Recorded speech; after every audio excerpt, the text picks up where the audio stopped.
Hey family, it's T. Now I did something I don't normally do, which is take off a bunch of time. And other than being told I look like Mr. Peanut by one of my brothers, I had to take my grandson and the rest of my crew, minus one, out for his birthday. So we started our day at the Georgia Aquarium and ended it at the Hard Rock Cafe.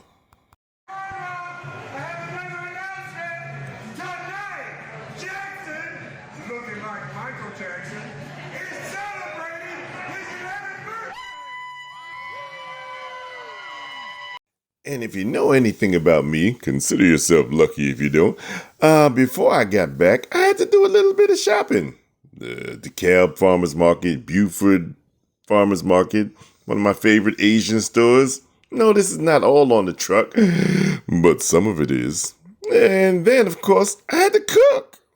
And I know a few people have been waiting for it. So without further delay, North Carolina Kitchen Takeover. Let's go. Hi, my name is T. I am not a chef. Actually, I'm a truck driver. And I don't drive food trucks, I drive a semi. What I'm about to do is show you how to do what I do on my truck. Welcome to your favorite new food show, Big Taste in a Small Space with me, T. And well, since I took off some time, I let my director, me, and my cameraman, I, take off some time too. But I got I's daughter, Looky Lou, to help me with some of these artsy-fartsy video shots and direction too. So here's some of the stuff I started off with. I didn't use it all, but I used a good deal. So I started out with some chicken. And people, wash your chicken. Nobody wants a dirty bird, so clean your chicken. Just use a little bit of lemon, put in some water, let it sit and soak for a while. I guess 20 minutes, half hour. Longer the better, but yeah, wash off your chicken. Only dirty bird is in Atlanta and they don't play very well anyway. Don't get after me, football fans. My team's the Giants. They absolutely suck this year. But anyway, so you wash your bird, you let your bird soak. Then we season it up. Used a little black salt because I'm in this kitchen takeover. I don't know what she got here. I used some black pepper. Here's some of the seasons she got because I smuggled them in here. What can I say? And I used a little garlic powder. Yeah, that's hers. Some garlic oil. It's going to be a little different flavors of garlic. Some Worcestershire sauce. It's not going to be too garlicky either. Some ajwan, that little thing that tastes something like fresh thyme, but it's dry. So, me on a truck can last so much longer. Some chipotle seasoning. Get that nice smoky Southwest flavor in there. I got a little bit of crushed red pepper too, and some olive oil. Now, what we gonna do? We gonna mix all that up so it'll marinate. And yes, I kept the lemons in there. Let them get their lemony goodness in my chicken. Well, we gonna move it all around, do the hokey pokey, and wrong show. And you get everything marinated. You wash your chicken hands. And now you let that sit for a good 20, 30 minutes. While that's sitting, we gonna prep something else. Like I said, I ain't use all those vegetables, but tomatillos and some garlic, some dill, some cilantro. Yeah, let's use a couple things out of there. So I took some tomatillos, put them on my baking tray. Almost looks like my truck, don't it? Don't it? Yeah. Anyway, some garlic, some sweet peppers. Put that in the oven for a good 20 minutes just to get some caramelization on them. And I got my her little skillet, one with the ridges on it, because we're going to put a little color on this chicken. After about 4 or 5 minutes, we're going to turn this chicken over. Now, this chicken will not be done, but we just, like I said, want to put some grill marks on there. That grill mark's going to be some caramelization and also going to be some flavor. Now, after about 4 or 5 minutes on each side, with the heat on about a medium high, not too high, like I said, we're just going to put some marks on these chicken. And I'm just cooking 6 pieces of chicken. And believe me, you could feed about an army of people with these little 6 pieces of chicken. Because I did one for myself and made, I think, 3 different meals out of it. So after your chicken is nice and colored, you put the chicken in a Dutch oven pot or crock pot or some kind of pot, whatever you got. Don't forget the marinade juices and the juices that came off into the plate when you put the chicken on the side. Put all that into the pot. Now, your pot is on. It's on medium high. We just want to make sure it gets warm while we develop this sauce we're going to finish cooking it in. I put my tomatillos in. I put my garlic. To cut the ends off the sweet peppers. Cut them in half. You don't want the whole seeds. I don't mind seeds, but you don't need the top of the sweet pepper in there. I put all the stuff I put in the oven into my jet blend. And I also got a little bit of them. That's a chipotle pepper, a dry one. Put that into the jet blend. Got a little onion. Yeah, I could have put the onion in and caramelized it too, but I forgot. Hey, what do you want from me? I am not a chef. Put that into the jet blend too. Then I added some oil. It needs some liquid in this thing. Although some of those things are going to give you liquid. I also put a couple tomatoes in there too.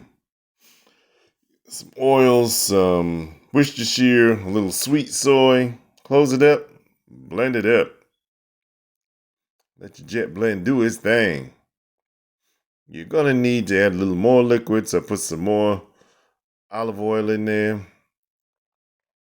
Because although the tomatillos and the tomatoes and everything else going to release its water, you're going to need a little more liquid. I even added some water, fill it up to the top, blend it up real good. Shaky every now and then. And then, what am I going to do with this? Well, I'm going to open it up and I am going to pour it all on top of this hot, steamy chicken. Yep, I'm going to add a little bit more water. You want this sauce to cover the chicken because it is going to cook the rest of this chicken all the way through. Now, you leave this in the pot the way it is, and you want to bring it up to a boil. You're not going to cook it the whole way up to a boil. And I also did want to flip some of the chicken that was at the bottom to the top and the top to the bottom. Sound like Drake now, huh? But do that so everything gets cooked evenly. Bring it to a boil and then turn it down to a nice simmer. And while that is simmering, we're going to prep a few other things. Now, this wasn't necessarily intended for the dish. I made this before we left North Carolina to go to Georgia, and it was pretty good. I think I made it on the truck too. Well, one of my daughter's coworkers said she wanted some and she liked it. I just first time used cauliflower. This time I'm going to use cauliflower and broccoli. Since somebody wanted, might as well make it special. You know what I mean? So I'm just using the larger heads of the cauliflower and the larger heads of the broccoli. And I'm going to do something with it. And you going to do it with me. Yep. And since I'm gonna make some for somebody else, and I know people in this house gonna want to eat some, I did 2 heads of broccoli, 2 heads of cauliflower. That should get us through the day, Like I said, you're not gonna use all of it. You're just gonna find the largest heads of these things you can, cut it off. You're gonna save the rest, cause hey, we gotta eat some other day. What else did I use? So I got some more of my sweet peppers. Cut them into large rings. Each sweet pepper I think just took the top off, cut them in half, maybe in 3 pieces, depending on how large they were. Put them in the bowl. Set that aside for a minute while we get another bowl out. And I put some jerk seasoning, a little chili garlic sauce, some amino acid. That amino helps things caramelize really good. I use a little olive oil, especially the two of them together. I don't know what it is, but it works. And a little Worcestershire, some black pepper. This thing didn't need any salt. And if it comes out salty next time, use a little less jerk seasoning. I think I put maybe 3 tablespoons, I don't know. But don't use too much jerk seasoning because then it'll come out really salty. Use 2 teaspoons. Add a little extra olive oil. Stir it up. Make sure everything gets coated nicely. Yep. And what we're going to do is we're going to preheat our oven to about 400 degrees. And while the oven is heating up, get out you a sheet pan. Put that parchment paper. I haven't used parchment paper before, but I see it on all the shows, and it keeps things from sticking to your pan, which makes cleanup a breeze. So hey, my daughter had some. Looky Lou had some. So I'm gonna use that. Put some parchment paper down instead of my normal aluminum foil. Came out pretty good. I might have to buy my own parchment paper. Put all these vegetables onto the sheet tray. And like I said, you heat up your oven about 400 degrees, and we're going to put this in there. Check on your chicken. Chicken's bubbling nicely. Take your sheet pan, put it in the oven. Yeah, told you those artsy shots. That's not me. Put that in the oven. She just wanted to get all the action. Bam. And you let that cook until they're tender. Depending on your oven at 450, it could take a half hour. You start there. But check it every now and then with a fork, with a knife. You just want to make them fork tender so that you can eat them. Had some corn. Probably should have started this earlier. And that same pan that I used with the chicken in the beginning. Lights, please. Lights? Who's doing the lighting in this show? Come on. Bam, there we go. Well, I'm going to put my corn on this pan. The same thing. Just want to get some grill marks on it. If I started earlier, I would have needed 2 pans. But since I didn't at the end, I did put it in some water. Now, you check on your chicken. I didn't say you was choking. I said you was checking on your chicken. And it should be nice and tender after it's simmered for a good hour. So tender as you see with some tongs. I'm just squeezing it and it's falling apart. And that is exactly what you want to happen. Now, after it falls apart, you still let it simmer some more, but it's truly done.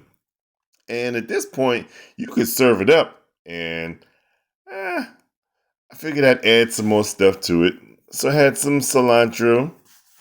I had a little bit more garlic. And I decided to mince them up.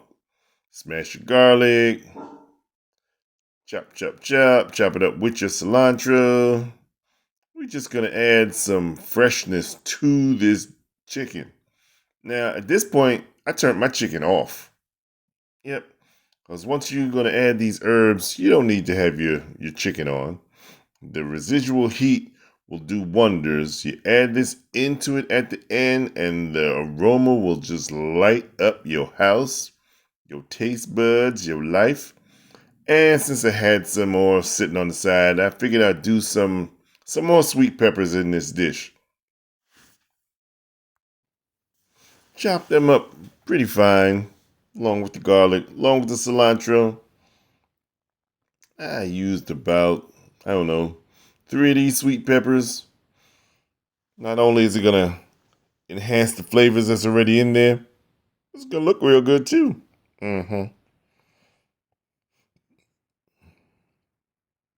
And I also had some Thai chilies I put in there. Shh, don't tell nobody. A little bit of onion, and you mince all that up together. You get it ready. I hear people whine for it in the background. Ooh. And you take that and you just put it into the pot. Yeah. A little more olive oil. Give it some shimmer shine. Put a little chili oil too, because I'm crazy like that. And you stir the pot. You know, people doing too much, stir the pot. Stir the pot up. The pot can be totally off at this point. And that, my friends, is going to be wonderful. Now, could have stopped there. I probably should have stopped there. But sometimes, as my kids tell me, I do too much. But that right there, right now, tastes wonderful. No additives, no preservatives, no artificial, nothing. But what did I do? Yeah, I say I messed it up, but they said they liked it. I added some barbecue sauce. Why? I don't know. I liked it better without, but everybody liked it with, so it wasn't a problem. I just think the taste would have been better without. What can I say? You try stuff, you do stuff, you know. You mix all that up, and that is truly, truly, truly, truly done. It was done before. Well, it's done again now. Yeah, it's done. So your vegetables should be done too. Like I said, that only took about 20 minutes. So you readjust your camera. Thank you, Looky Loo. You check on your corn, you turn your corn. Now, in full disclosure, I didn't have my corn on here long enough or high enough, so I ended up putting it in some water to finish cooking. But anyway, move your pot over so you can take your vegetables out of the oven. And here we go with our jerk cauliflower, cauliflower, broccoli, and sweet peppers. Vegetarians, that's a meal by itself with some rice. Woo, woo. Now, since I was planning on making sandwiches with this, I put a little yogurt and avocado together with some dill, with some garlic, little salt, little pepper, squeeze of lemon juice, mix that all up to make a nice sandwich spread. And that, my lovely ladies and gentlemen, is going to make your Southwest sandwiches, some corn, some jerk broccoli and cauliflower, and you know me, you gotta have a salad. Big taste. North Carolina takeover. I know you've been waiting. Here you go, peoples.